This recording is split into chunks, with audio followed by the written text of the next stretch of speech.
Hello दोस्तों, money takes में आपका फिर से स्वागत है। आज की वीडियो में हम देखने वाले हैं ईबिटा रेशो। ईबिटा रेशो होता क्या है, इसे हम किस तरह से इस्तेमाल कर सकते हैं जब भी हम किसी कंपनी का फाइनेंशियल्स देखते हैं या फिर किसी भी कंपनी का जब हम फंडामेंटल एनालिसिस करते हैं तो ईबिटा रेशो किस तरह से हमें हेल्प कर सकता है, ये आज हम देखने वाले हैं। ईबिटा रेशो मतलब और कुछ नहीं, earning before interest, tax, depreciation and amortisation होता है। इसका ही शॉर्ट फॉर्म है ईबिटा रेशो।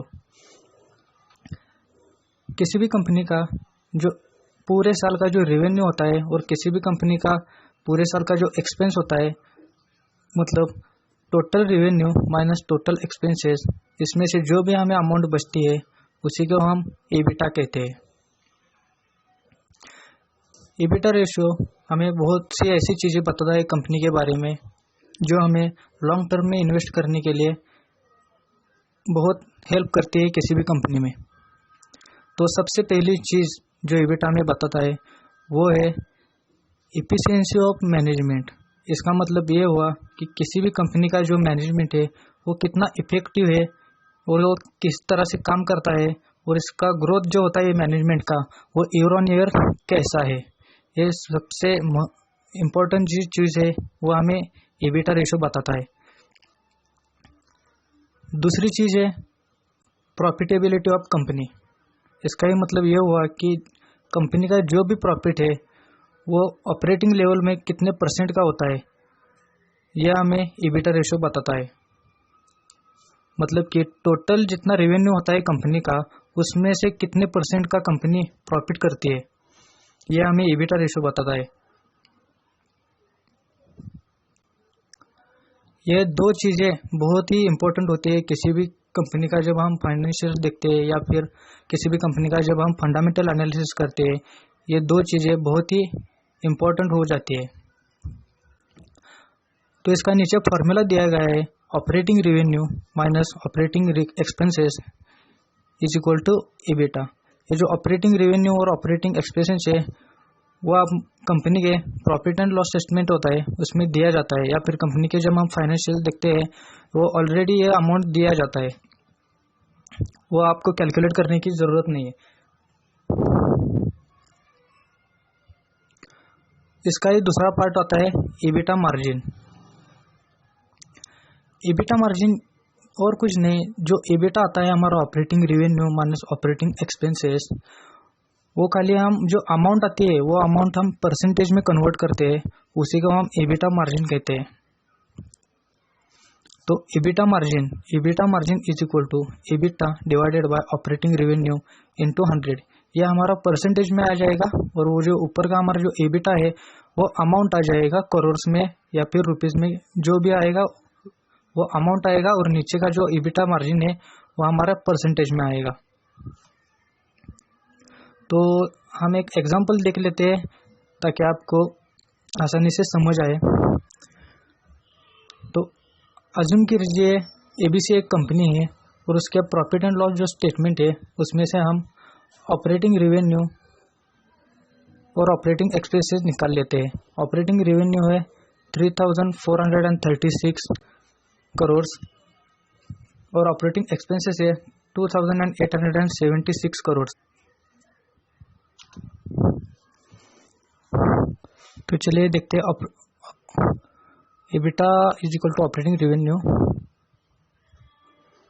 तो ऑपरेटिंग रेवेन्यू से हमारा आता है operating revenue minus operating expenses is equal to EBITDA. उसी के हिसाब से देख लेते हैं, वैल्यू ऐड करने के बाद 3436 crore minus 2876 crore is equal to 560 crore. इसका मतलब कंपनी का जो रेवेन्यू है और जो एक्सपेंसेस है उसको माइनस करके जो अमाउंट बचती है वो हमारा ईबिटा, मतलब यहाँ आता है 506 करोड़, ये हमारा ईबिटा है।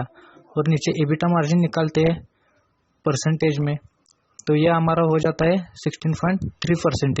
इसका ही मतलब ये हुआ कि टोटल परसेंटेज में से 16.3% हमारी कंपनी प्रॉफिटेबल है। तो नीचे इसका डिस्क्रिप्शन भी देख लेते हैं। ये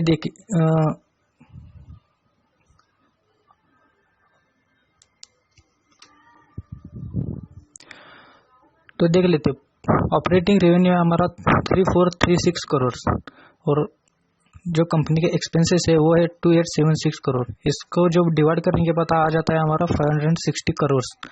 यह हमारा ईबिटा आ गया और नीचे दिया गया है ईबिटा परसेंटेज। इसका मतलब हम ईबिटा मार्जिन निकालते हैं वो आ गया है 16.3% एट ऑपरेटिंग लेवल।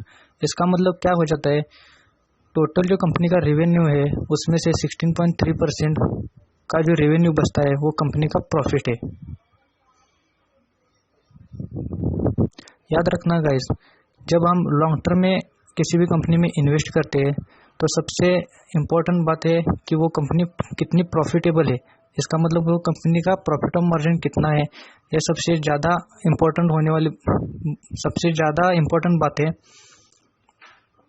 और किसी भी कंपनी में जब हम इन्वेस्ट करते हैं या फिर उसका फाइनेंशियल देखते हैं तो कंपनी का मिनिमम हमको 4 से 5 साल तक का डाटा देख लेना चाहिए, तभी हम अगले 4-5 साल तक इन्वेस्ट करने के लिए सोच सकते हैं। तो नीचे एबीसी कंपनी का ईबिटा रेशियो का टेबल दिया गया है ईयर ऑन ईयर बेसिस पे 2018, 2019, 2020 और 2021। तो आप इधर टेबल पे देख सकते हैं जो ईबिटा मार्जिन है ईयर ऑन ईयर बढ़ रहा है।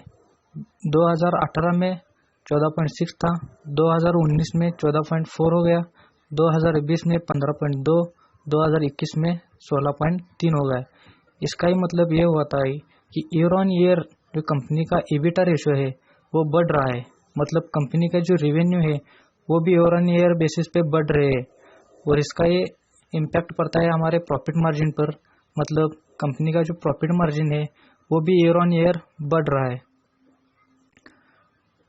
जब भी हम फाइनेंशियल्स देखते हैं कंपनी के तो हमें यह देख लेना चाहिए कि ईबिटा रेशियो बढ़ते ही रहना चाहिए। किसी भी कंपनी का वो जो ईयर ऑन ईयर जो ईबिटा रेशियो है वो बढ़ते ही रहना चाहिए। अगर वो वोलेटाइल होता है, कभी ज़्यादा बढ़ गया कभी घट गया, तो सोच लेना कंपनी के मैनेजमेंट में कुछ तो प्रॉब्लम है या फिर कंपनी एट ऑपरेटिंग लेवल पे सही से काम नहीं कर रही है। तो आज के वीडियो में इतना ही दोस्त।